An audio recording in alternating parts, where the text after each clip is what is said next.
Hello बच्चों, आज हम लोग class 12 chemistry second volume chapter first haloalkanes and haloarenes में लेक्चर नंबर 12 देखेंगे। तो लेक्चर नंबर 12 में आज का क्लास बहुत ज्यादा इंपॉर्टेंट है बच्चों। आज हम लोग देखेंगे SN1 and SN2 means nucleophilic substitution reaction, जिसको कि दो तरीके से हम लोग देख सकते हैं। पहला है SN1 और दूसरा है SN2। जो SN1 है वो बताता है यूनिमॉलिक्यूलर सब्स्टिट्यूशन रिएक्शन। कौन सा substitution? Nucleophilic substitution reaction. Second है आपका न्यूक्लियोफिलिक सब्स्टिट्यूशन बाइमॉलिक्यूलर रिएक्शन। तो बाइमॉलिक्यूलर्स के लिए हम लोग SN2 टर्म यूज करेंगे। चलिए देखते हैं कि किस तरीके से SN1 SN2 से डिफर है। ठीक है, आज का क्लास बच्चों बहुत ज्यादा इंपॉर्टेंट होने वाला है।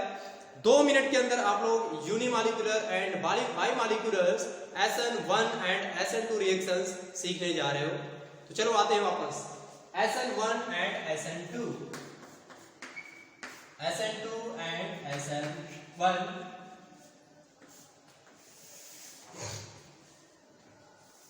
सबसे पहले बच्चों हम लोग जानेंगे कि सब्स्टिट्यूशन न्यूक्लियोफिलिक सब्स्टिट्यूशन रिएक्शंस क्या होते हैं। तो बच्चों न्यूक्लियोफिलिक सब्स्टिट्यूशन रिएक्शंस वो रिएक्शंस होते हैं जहां पे न्यूक्लियोफाइल का अटैक होता है। तो बात आती है न्यूक्लियोफाइल अटैक कहां पे करता है। तो न्यूक्लियोफाइल वहां पे अटैक करता है जहां पे इलेक्ट्रॉन की डिफिशियंसी होती है, मींस जहां पे पॉजिटिव चार्ज पाए जाते हैं।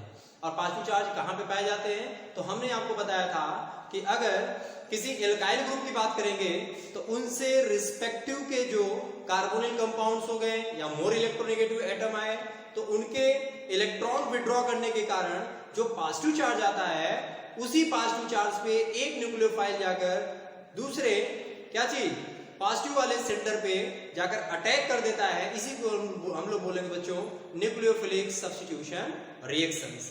तो देखते हैं बच्चों SN1 SN2 किस तरीके से वर्क करता है। तो बच्चों SN1 के लिए एक छोटा सा आप लोग ट्रिक्स याद करोगे। वो क्या है ये देखेंगे हम लोग। बच्चों इसके लिए आप याद करोगे, क्योंकि यहाँ पे 2 है तो आप यहाँ पे लिखोगे 2 और यहाँ पे लिखोगे शिट SIT। उसी तरीके से यहाँ पे 1 है। 1 मतलब बच्चों ऑर्डर ऑफ रिएक्शन यूनिमॉलिक्यूलर या बाइमॉलिक्यूलर है। ठीक, यहाँ पे क्या होगा बच्चों 1 और यहाँ पे भी लिखोगे शिट। ये क्या बताता है थोड़ी देर वेट करेंगे, देखेंगे बच्चों। SN2 के लिए ये जो 2 है वो बताता है कि SN2 रिएक्शंस को किस तरीके से कितने स्टेप पे इंटरमीडिएट ट्रांजिशन स्टेट में देखते हैं हम लोग। तो यहाँ पे देखेंगे बच्चों SN2 के लिए स्टेट जो होगा वो हमारा होगा क्या होगा। SN2 है तो हमने इसको समझने के लिए ये बताया कि 2 का 1 1 का 2, 2 का 1 1 का 2। तो बच्चों यहाँ पे 2 है तो इसका स्टेट जो होगा वो 1 होगा। ऐसे इसको याद करेंगे 2 का 1 1 का 2। जितना स्टेप होगा उसका इंटरमीडिएट जो होगा बच्चों उसमें से 1 रिड्यूस कर देंगे। तो बच्चों 1 स्टेप पहले से था तो हमने इंटरमीडिएट निकालने के लिए जो अप्लाई किया फार्मूला वो होगा बच्चों total number of step minus 1। तो टोटल स्टेप कितना है 1 और माइनस 1, इसका मतलब यहाँ पे इंटरमीडिएट 0 होगा। यहाँ बच्चों देखेंगे SN2 के लिए ट्रांजिशन स्टेट क्या होगा। तो जितना स्टेप होगा उतना ट्रांजिशन स्टेट होगा। तो हम यहाँ पे लिख सकते हैं total number of transition state is equal to total number of step. Means total step 1 है तो ट्रांजिशन भी 1 होगा। वापस से आते हैं बच्चों, यहाँ पे बात करेंगे हम लोग SN1 की। तो 1 के लिए हम लोग स्टेप बोलेंगे 2 का 1 1 का 2। तो बच्चों 1 है तो स्टेप हमारा होगा 2।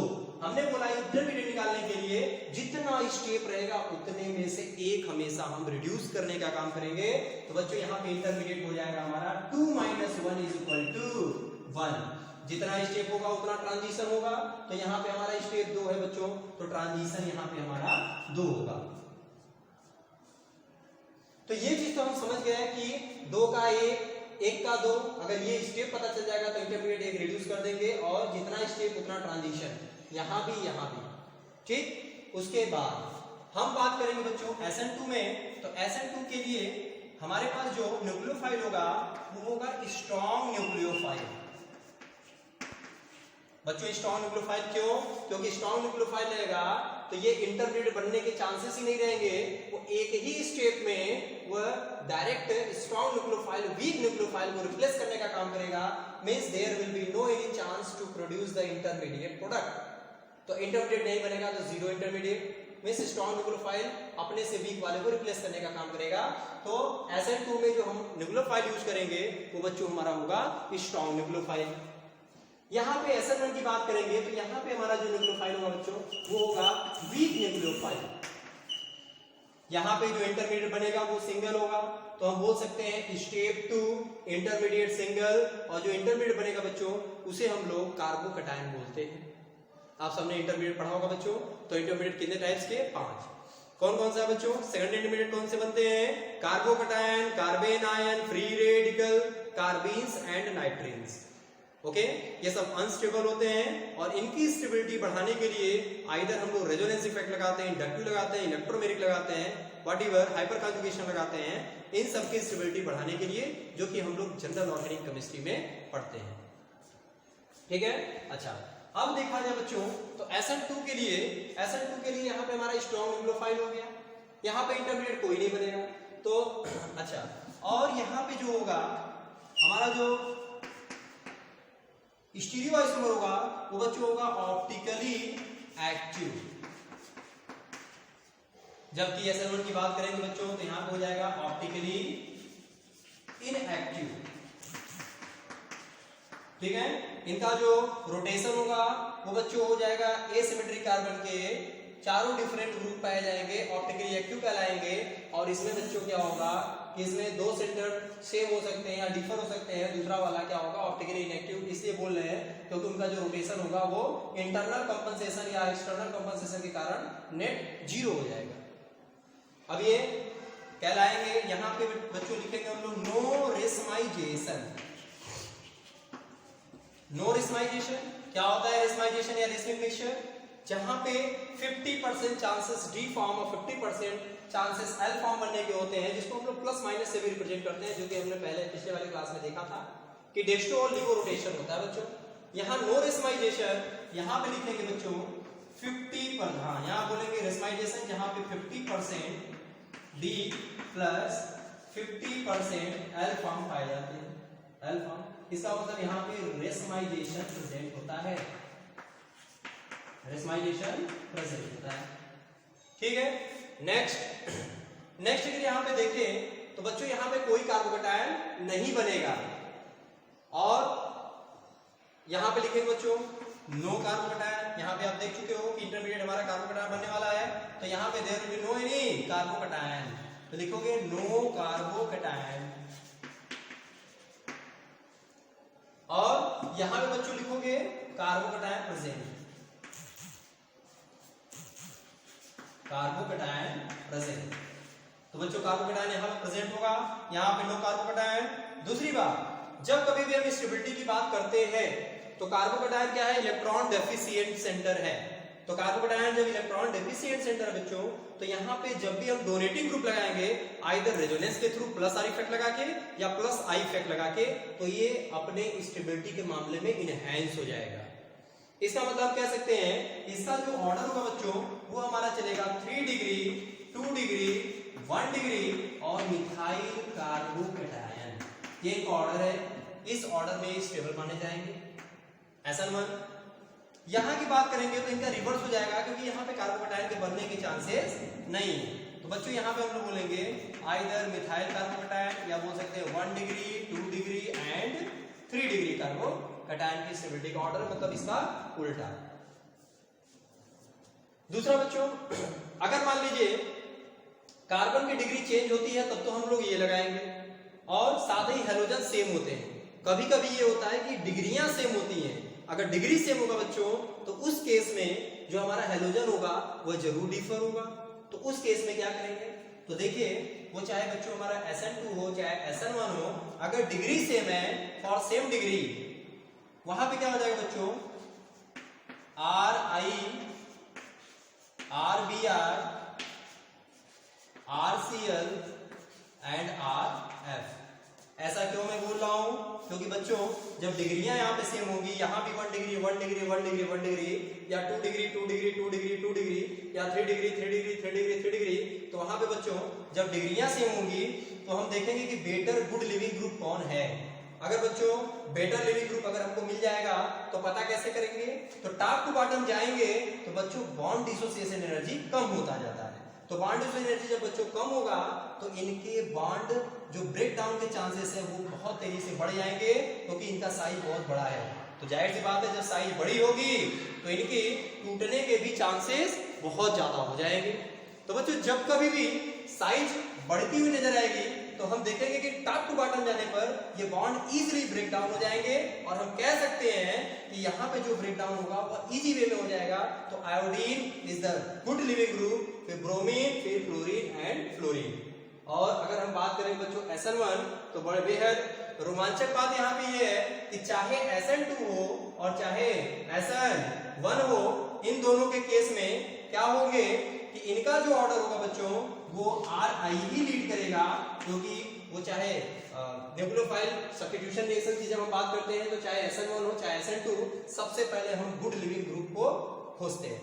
तो बच्चों यहाँ पे देखेंगे RI, RBr और उसके बाद RCl और RF, ठीक है। इनका भी सेम ऑर्डर हो जाएगा बच्चों। इस चीज को आप लोग याद रखोगे कि चाहे SN1 पूछे चाहे SN2, यही एक ऐसा केस है जो जिसमें दोनों के केस में सिमिलरिटीज पाई जा रही है, ठीक है।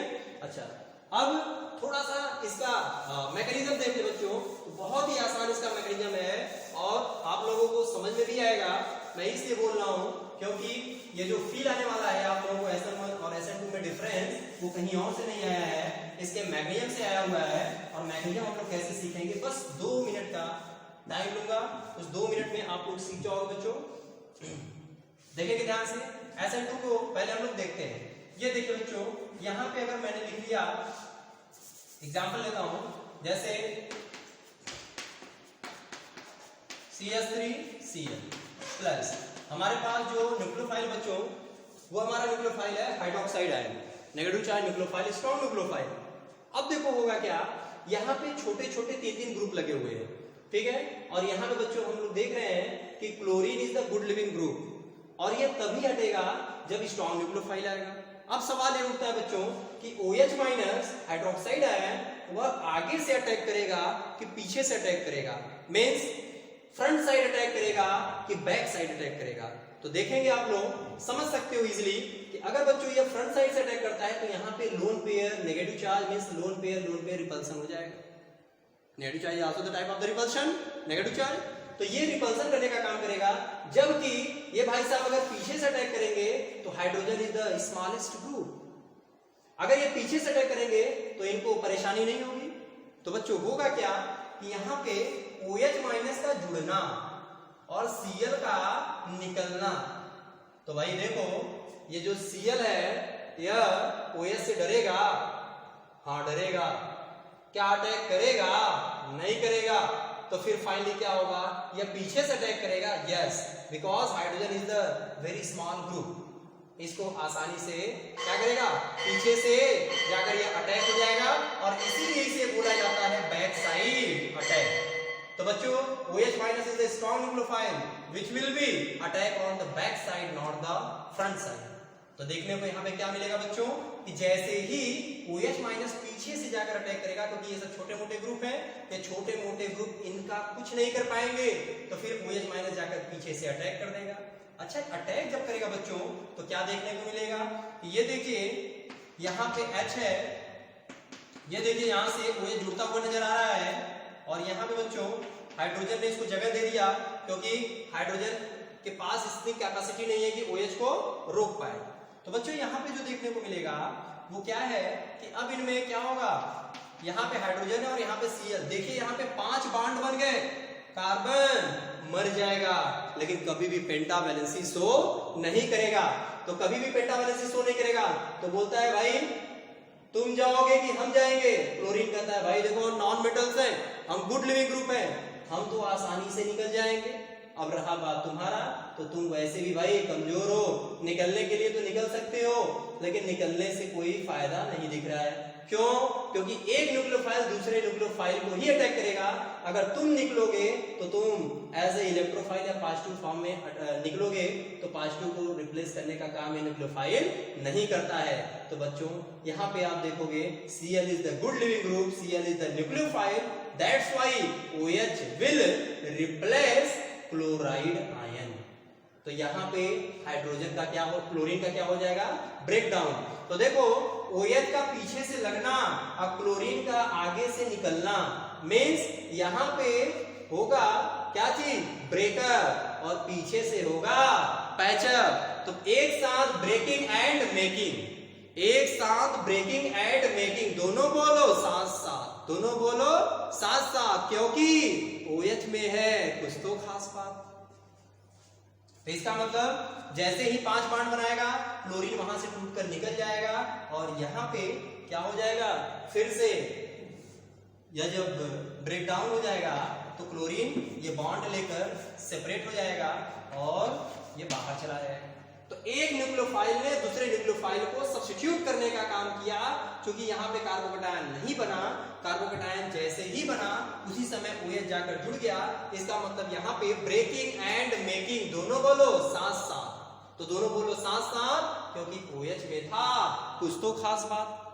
तो बच्चों यहाँ पे आपको देखने को मिला कि OH यानी ब्रेकिंग एंड मेकिंग दोनों साथ साथ हो रहा है, इसीलिए यहाँ पे इंटरमीडिएट बनने का चांस ही नहीं होता है।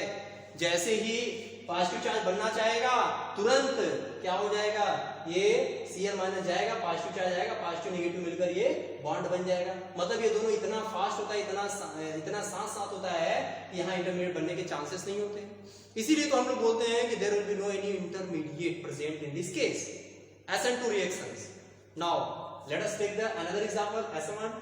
तो SN1 में क्या दिखाई दे रहा है, तो हम लोग यहाँ से क्या पाए कि ये बैक साइड अटैक कर सकता है, ठीक है, फ्रंट से अटैक नहीं करता है due to large size of the chloride है। यहाँ पे SN1 में क्या होगा बच्चों, तो यहाँ पे हम लोग लेंगे CH3 टर्सरी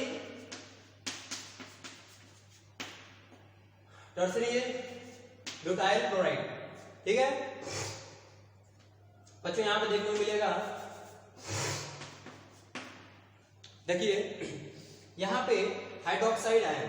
अब देखो बेटा यहाँ पे क्या होगा कि एक न्यूक्लियोफाइल, बताओ OH माइनस फ्रंट से अटैक करेगा ना, पीछे से अटैक करेगा नहीं, तब कहां से अटैक करेगा, मींस इसके पास कंफ्यूजन डबल कंफ्यूजन है। क्या कंफ्यूजन है बच्चों कि ये न तो आगे से अटैक कर पा रहा है, ये न तो पीछे से अटैक कर पाए, चिल्ला चिल्ला कर कहता है हम कहां पे अटैक करें, कोई तो मुझे जगह बताए। तो होगा क्या, Cl से अटैक, ये पूछता है Cl क्या भाई, Cl कहता है कि क्या तुम OH आगे से अटैक कर पाओगे, कहेगा ना, तो क्या ये Cl अटैक करने देगा ना, इससे डरेगा हाँ, तब भाई पीछे वाला रास्ता देखता है, पीछे से अटैक करेगा। ये देखो बड़े बड़े ग्रुप लगे हुए हैं बच्चों, इलेक्ट्रॉनिक रिपल्सन का क्या OH से अटैक करने देगा, क्या OH से यहाँ पे जुड़ने देगा, नहीं। A huge amount of energy is required, यहाँ पे एडिशन नहीं हो पाएगा क्योंकि बड़े बड़े ग्रुप थे, जबकि यहाँ पे छोटे ग्रुप थे। इस केस में तो आसानी से अटैक कर देता था बैक साइड से। यहाँ पे बच्चों कभी भी बैक साइड से अटैक कर पाएगा और फ्रंट साइड से भी अटैक नहीं करने के चांसेस दिख रहे हैं। फिर ये खुद ही पूछेगा कि देखो भाई तुम भी कार्बन हम भी कार्बन, हम दोनों कार्बन, यहाँ भी कार्बन, यहाँ भी कार्बन, यहाँ भी कार्बन, सब बोलो कार्बन ही कार्बन। तो भाई कार्बन कार्बन में इलेक्ट्रॉन में डिफरेंस भी नहीं है, तो किस बिहाफ पे ये टूटेंगे, नहीं टूटेंगे। अब बचा chlorine is the good leaving group. थक हार कर क्लोरीन कहेगा भाई तुम आओगे तो हम टूट जाएंगे। क्यों टूट जाएंगे, क्योंकि इसमें हमारा इंटरमीडिएट बनेगा और उस इंटरमीडिएट का नाम है बच्चों कार्बोकैटायन। वो कौन सा कार्बोकैटायन होगा, टर्सरी कार्बोकैटायन। और जैसे ही टर्सरी कार्बोकैटायन बनेगा, तीन तरफ से हाइपर कॉन्जुगेशन और प्लस आई इंडक्टिव इफेक्ट लगकर इसकी स्टेबिलिटी को इनहेंस करने का काम करेंगे। और जैसे ही ये बढ़ जाएगा, ये टर्सरी कार्बोकैटायन बन जाएगा थोड़ी देर के लिए, और जैसे इंटरमीडिएट बन जाएगा बच्चों, इसकी स्टेबिलिटी इनहेंस हो जाएगी और आसानी से OH माइनस इस कहां पे टर्सरी कार्बोकैटायन पे जाकर फ्रंट साइड से अटैक कर देगा। इसका मतलब हम कह सकते हैं कि OH minus nucleophile will attack on the front side in case of the SN1 reaction. Okay, so now we will take just CS3, CS3 and CS3. These are the tertiary carbocation and Cl minus will be released out. This will be said to be intermediate state. अब आसानी से OH minus यहाँ पे जाकर attack कर देगा और हमारा जो न्यूली फॉर्म प्रोडक्ट बनेगा बच्चों वो हमारा हो जाएगा क्या चीज, CS3 और CS3 और यहाँ पे OH और Cl माइनस यहाँ से चला जाएगा. इसका मतलब यहाँ पे 50% चांसेस थे बैक साइड अटैक करने के, 50% चांसेस थे फ्रंट साइड अटैक करने के. Finally lead to be the front side attack by the OH minus. इसका मतलब यहाँ पे वीक न्यूक्लियोफाइल रहेगा तब भी जाकर यह फ्रंट से अटैक कर देगा. There will be no any type of the problem. सही है. तो ये बच्चों क्या था, SN1 50% चांसेस है इसके बैक साइड और 50% चांस है क्या चीज, अटैक करने के फ्रंट साइड से और बैक साइड से. इसीलिए इसको हम लोग बोलते हैं बच्चों racemisation. 50% D form 50% L form बोलते हैं और यहाँ पे दोनों चांसेस है. इसीलिए फाइनली जो हमारा अटैक करता है वो हमारा फ्रंट साइड से अटैक करता है. इस वजह से हम लोग इसे बोलते हैं बच्चों फ्रंट साइड अटैक. और वीक न्यूक्लियोफाइल इसलिए क्योंकि अगर वीक न्यूक्लियोफाइल रहेगा तो भी बच्चों ये टर्सरी कार्बोकेटायन बन रहा है जो कि स्टेबिलिटी को एनहांस कर देता है. और टर्सरी कार्बोकेटायन की स्टेबिलिटी एनहांस करने वाला जो कार्बोकेटायन बना है बच्चों वो हमारा इंटरमीडिएट कहलाएगा.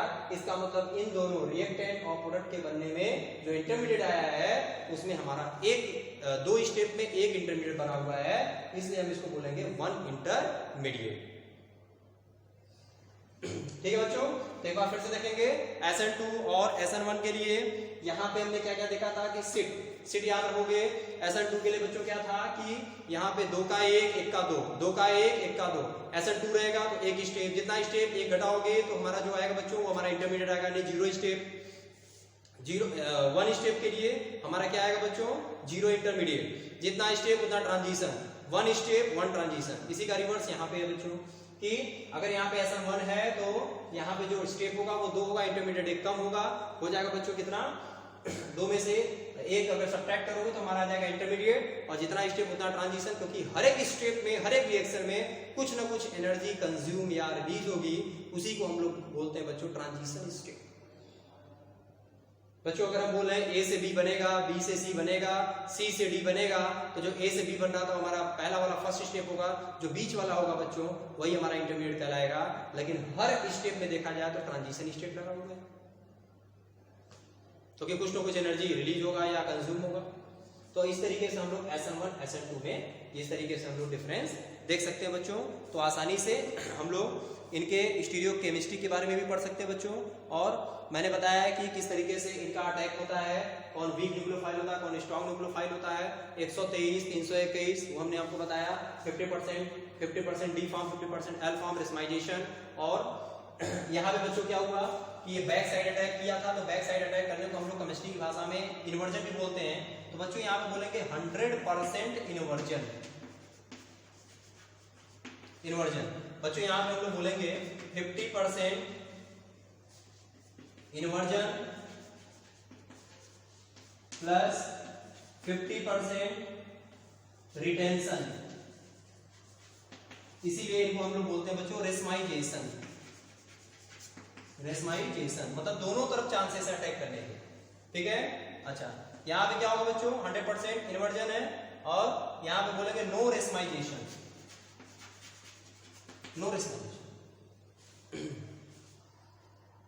ठीक है. तो आई होप बच्चों कि ये लेक्चर आप लोगों को बहुत बेहतरीन लगा होगा. अगर आप लोगों को लेक्चर बेहतरीन लगता है बच्चों तो जरूर आप इस चैनल को सब्सक्राइब करिएगा, शेयर करिएगा, कमेंट करिएगा और साथ ही बेल आइकन को जरूर दबाइएगा.